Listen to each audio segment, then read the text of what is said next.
système, tout le monde d'avoir le bac, et d'autre part, une forme de mondialisation qui fait que des peuples venus de partout arrivent avec de toute autre forme de pensée, là, ça devient une contrainte extrêmement grande. Comment est-il envisageable d'imposer à tous le même mode de pensée alors que les origines sont si diverses?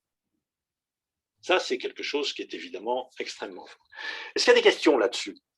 Parce que je peux développer beaucoup, mais… Alors oui, on parle dans le chat justement, j'allais vous interrompre tout doucement, de justement la question de l'oralité, hein. Donc vous avez insisté sur les avantages et aussi les inconvénients de l'écriture. Ici, on a une question qui va être posée différemment, qui va être de savoir si, à votre avis, faut-il que les futures réformes de l'éducation nationale aillent vers l'oralité, mais du coup, est-ce que ce ne sera pas en décalage avec la société? Alors ça, c'est évidemment un vrai sujet, hein. Et on va voir tout à l'heure dans un autre thème qu'il risque d'y avoir un troisième conflit sur le sujet entre oralité et écriture, parce que les nouvelles technologies sont un hybride, à mon avis, pas du tout maîtrisé entre les deux. Ah oui. Et qu'il va falloir, sur le sujet, très compliqué. Alors, j'aurais tendance à dire, revaloriser l'oralité, certes, c'est même obligatoire dans tout un tas de domaines pour éviter les décrochages scolaires, mais sans que ça se fasse au détriment de l'écrit. Donc, il faut repenser l'articulation entre les deux, et je proposerai tout à l'heure une méthode, notamment dans l'atelier en fin de matinée, je proposerai une méthode pour justement essayer de réconcilier les deux, parce que certes, il faut impérativement réconcilier les gens avec l'oralité.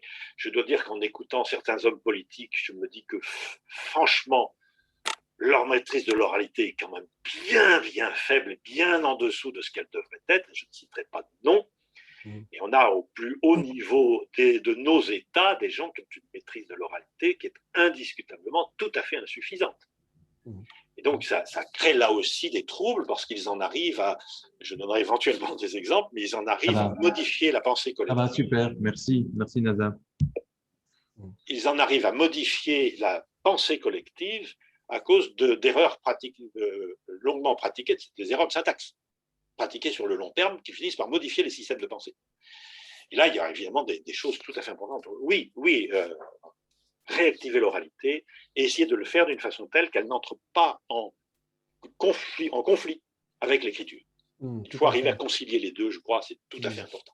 Merci. Est-ce qu'il y a d'autres questions, Simon? Oui, un autre point qui est intéressant aussi, c'est justement, vous avez évoqué le fait que l'autonomisation du savoir à travers le passage à l'écrit, hein, puisque maintenant on n'est plus dans une connaissance qui est uniquement détenue de manière orale par un groupe de personnes. Du coup, ça menace un peu l'entre-soi et ça fragilise un peu le lien qu'on peut avoir avec les proches. Et du coup, ça pose la question de l'altérité sociale dans le contexte de l'enseignement.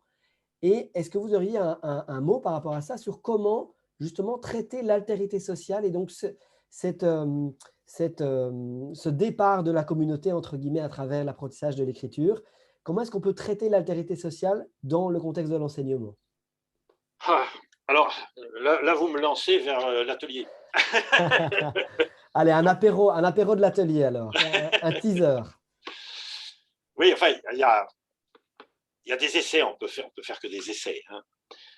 D'abord, peut-être un exemple pour montrer justement jusqu'où ça peut aller, ce mécanisme-là. C'était un jour où, c'était une vieille histoire maintenant, qui a une trentaine d'années, mais qui, sur le fond, reste complètement d'actualité. On me demandait d'essayer de commencer à réconcilier deux populations en Nouvelle-Calédonie qui étaient en train de quasiment en état de guerre civile, il y a 30 ans, entre ce qu'on appelle les Kanaks et les Caldoches. Bon. Et avant qu'ils ne signent un accord qui s'appelait l'accord Matignon, on m'a dit de travailler à ce qu'ils se parlent. Et donc, j'en ai reçu une douzaine de chaque groupe, là, et j'ai essayé de montrer à chacun comment pensait l'autre. Bon, j'ai fait plein d'exercices, je passe sur les détails, et à un moment, il s'est fait quelque chose de fondamental. J'ai dit aux Kanaks qui étaient là, pouvez-vous dire aux Caldoches? Alors, pour les Indiens qui ne suivraient peut-être pas, les Kanaks, c'est la population originaire de Nouvelle-Calédonie. Les Caldoches, c'est descendants de migrants venus de France pour la plupart. Hein. Souvent, d'ailleurs, d'anciens condamnés à mort, etc., puisque les pays occidentaux ont largement colonisé comme ça, en envoyant leurs condamnés à mort. euh, au bagne, des choses diverses. Et donc, j'ai demandé au Kanak, comment pouvez-vous comment dites-vous dans votre langue, j'ai une chemise? J'ai choisi la phrase la plus innocente. Et puis, les Kanaks qui parlaient différentes langues ont besoin de négocier 5 minutes entre eux. Et le porte-parole me dit au bout d'un moment, Claire, on a un gros problème. Aucun d'entre nous ne peut dire j'ai une chemise. Ah bon? J'ai dit, mais alors vous dites comment? Nous sommes obligés de dire nous avons une chemise. Parce que les verbes de possession sont forcément pluriels. C'est ça, quand l'individu n'existe que par appartenance à un groupe. Alors c'est un cas extrême que je vous montre. Mais ça va jusque-là. C'est-à-dire la syntaxe reprend tout ça. Et tous les verbes de possession sont forcément au pluriel, pas de possession singulière.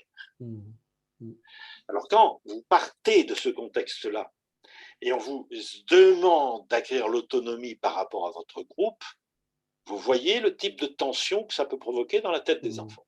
Bien sûr, tout à fait. Et c'est d'autant plus fort que ça n'est pas évoqué. On reste dans un conflit totalement implicite. Et personne ne dit jamais ça. Donc, voilà le genre de choses qu'il faut arriver à au moins expliciter. Donc au moins le dire. Il y a deux choses que vous avez dit, c'est l'expliciter, le dire, et peut-être aussi des exercices pratiques comme celui que vous avez mentionné là, qui permettent de se rendre compte de l'altérité, justement. Bien sûr, bien sûr.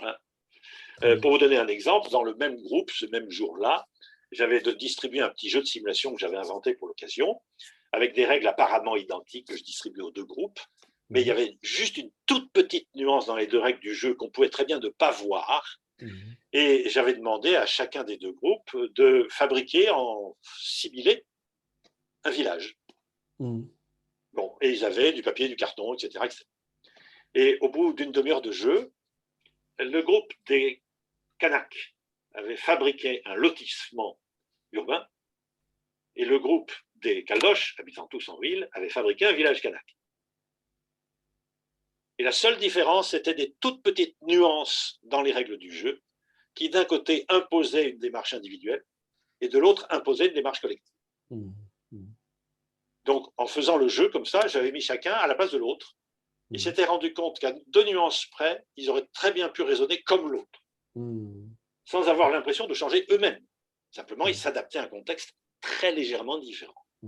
Très bien, super. Voilà, des pratiques comme ça, j'en ai beaucoup fait pour que justement les gens rentrent dans ces mécaniques-là par la pratique et pas par la théorie. Très bien, super. Un tout grand merci pour ça, pour ces précisions et ces inspirations. On a plusieurs personnes qui nous disent que les arts, l'art et la pratique des arts en général permettent de renforcer cette singularité et cette altérité, ou en tout cas cette compréhension de l'autre à travers les arts. Ça permet de changer le point de vue. Oui, alors il y a encore des résistances même au niveau de l'art. La résistance dans la langue française, et je crois que c'est à peu près la même chose en italien, elle vient en inventant une distinction entre la culture avec une majuscule et les cultures sans majuscule. Et la culture avec majuscule est jugée supérieure aux cultures avec une minuscule. Donc, je me bagarre aussi contre cette distinction-là. Alors, la raison officielle, c'est qu'en gros, la culture passe toujours par l'écrit. Donc, Bach et Mozart, c'est écrit, alors que la culture traditionnelle des Pygmées, leur musique n'est pas écrite. Et donc, quelque part, on la minore. Et on retombe sur l'idée écrit ou orale. Et cette opposition entre la culture, la grande culture, et puis les cultures, alors elle commence à diminuer petit à petit. Il y a quelques musées maintenant qui arrivent petit à petit à rapprocher un peu les deux, mais c'est un énorme boulot. C'est un énorme boulot. Oui, tout à fait, c'est très juste, merci. Et on a Marie-Laure qui nous dit aussi qu'on peut encourager les écritures collectives et collaboratives pour faire vivre les interactions sociales. On a Daniel qui nous dit également qu'il faut veiller à une éthique de l'altérité culturelle et sociale ouverte pour éviter trop de tensions ou trop de risques de clivage entre deux groupes ou entre deux personnes ou entre deux nous, entre guillemets. Et donc, faire attention à ces petites différences, évidemment, mais ça fait partie, j'imagine, des prérequis pour mener ce genre d'atelier ou d'exercice. C'est vraiment avoir cette conscience du risque qu'on peut avoir, et en tout cas l'éthique dans laquelle on va le faire, évidemment, mais je suppose que c'est… Oui, les écritures de petits romans pour la jeunesse par les classes, c'est évidemment quelque chose qui marche très bien. Ma femme a fait ça aussi plusieurs fois. À plusieurs classes, ils se mettent ensemble et ils écrivent ensemble un roman, bien sûr. Une écriture collective, c'est évidemment ce qu'il faut souhaiter. C'est-à-dire à l'inverse de l'idée, on ne souffle pas, on ne copie pas, mais c'est au contraire, on souffle, on souffle, on copie, on aide, voilà. Là, Ouais, on retourne complètement le schéma, oui, ce que les enseignants eux-mêmes, à mon avis, font maintenant bien. oui. Mais les initiatives viennent du bas, elles ne viennent pas de l'autorité centrale, qui Oui, se ça range chatouille, petit à petit à ces nouvelles pratiques, mais qui ne les initie pas du tout en général. tout à fait. Ça chatouille un peu l'oreille, effectivement, quand on entend ça, de copier ou de s'entraider. C'est vrai que ça fait particulier. Donc, Et voilà, je mais comprends tout on y à fait. Ouais, arrivera. ouais. Oui, bien sûr, bien sûr. Alors ensuite, il y a un cinquième point sur lequel j'aimerais passer une petite minute sur l'évolution du vocabulaire. Mhm. Et là, nous payons très très fort la première réaction qui a été le résultat du constat des décrochages scolaires dans les années 70 et 80, où on a cru que le problème venait strictement du vocabulaire et on a demandé d'une façon générale aux éducateurs, enseignants compris, de se mettre au niveau d'eux, au niveau des enfants. Et on est rentré dans un lent processus d'érosion du vocabulaire. Comme l'enfant en question est dans une famille où on utilise 150 mots de vocabulaire, eh bien, si possible, vous devez parler que ces 150 mots de vocabulaire. Et on a vu la diversité du vocabulaire commencer à diminuer de façon redoutable, absolument redoutable. Et les dégâts sont très très forts dans le monde du travail social. Je côtoie beaucoup. Et j'ai souvent tendance à raconter que parfois je rentre dans un foyer où on a des mineurs isolés et un éducateur. Je rentre pour faire une enquête, je dis bonjour à tout le monde, je ne sais pas qui est l'éducateur. Ensuite, je lance un sujet, on parle 5 minutes de tout et de rien, et au bout de 5 minutes, je ne sais toujours pas qui est l'éducateur, parce qu'il parle exactement comme les gamins. Et à ce moment-là, je leur dis, mais alors, vous rentrez dans une voiture, vous ne savez pas qui conduit. Et tout carré, c'est conduire. Et donc, il faut réinsister sur le fait que nous devons absolument élargir le vocabulaire et ne pas s'aligner sur le vocabulaire des enfants. Imaginez qu'un papa et une maman qui parlerait à son enfant de 1 an avec le vocabulaire d'un enfant d'1 an. Quelle est la probabilité qu'il apprenne à parler à jour? Elle devient nulle. Bon. Donc, on a oublié ce truc-là. Et ça, c'est ma génération qui en porte la responsabilité. Ce n'est pas la peine d'aller chercher ailleurs. Hein. Ça s'est fait dans les années 80 à peu près, avec cette idée se mettre au niveau d'eux. Et on a vu s'effondrer le vocabulaire. Donc là, il faut évidemment tourner Kazakh, faire autre chose. Et je le mets en rouge parce que ça sera l'un des thèmes que j'aborderai dans l'atelier. Évidemment, comment on contourne cette mécanique-là. C'est assez facile, bien sûr. Hein.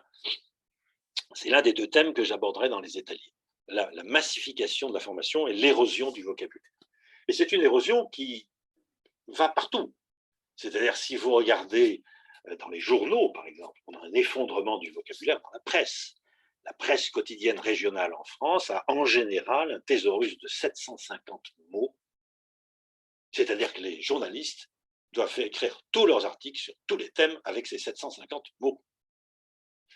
Quand vous savez qu'on a repéré en France, suivant le degré de finesse de spécialisation, que vous trouvez entre 60 000 et 120 000 mots, restreindre la presse à 750, c'est d'entrée de jeu fermer la porte à la nuance chez tous les lecteurs. Et en fermant la porte à la nuance, eh bien, vous allez créer de la violence. Pour une raison extrêmement simple, c'est que si les enfants notamment ne disposent que de quelques adjectifs pour se décrire. Alors aujourd'hui, c'est wesh, et puis hip, et puis voilà. Et puis, bon, on va avoir 3 adjectifs pour se qualifier, j'insiste bien là-dessus. Comme on n'a que 3 adjectifs pour se qualifier, si on part d'un principe qui est je dirais, une précaution minimum, chaque individu connaît dans l'année au moins 365 états d'âme différents. À mon avis, c'est un minimum. Mais s'il n'a que 3